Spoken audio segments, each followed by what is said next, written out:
শুধুমাত্র সন্দেশখালী নয়, রাজ্যের বিভিন্ন জায়গায় ভারতবর্ষের সংবিধান ও সার্বভৌমত্ব চ্যালেঞ্জের মুখে পড়েছে।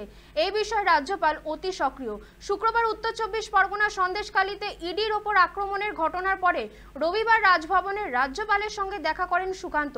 রাজভবন থেকে বেরিয়ে সাংবাদিকদের মুখোমুখি হয়ে সুকান্ত বলেন, সংবিধানের মর্যাদা হানি করা হচ্ছে।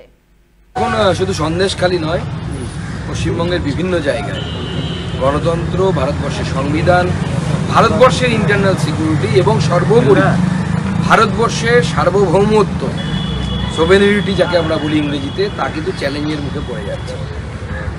সন্দেশখালীতে যে ঘটনা ঘটেছে, কেন্দ্রীয় বাহিনী এবং কেন্দ্রীয় এজেন্সির উপর যে আক্রমণ, মাননীয় গভর্নর সাহেবও অত্যন্ত কনসার্ন।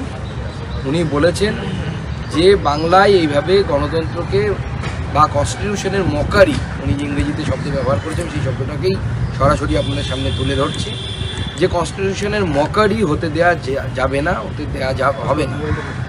এবং প্র্যাকটিক্যালি যেভাবে বাংলা চলছে এই মুহূর্তে, আমারও মনে হয় যে ভারতবর্ষের সংবিধানকে পদনিহিত করা হচ্ছে, ভারতবর্ষের সংবিধানকে চূর্ণ বিচূর্ণ করা হচ্ছে বিভিন্ন জায়গায়।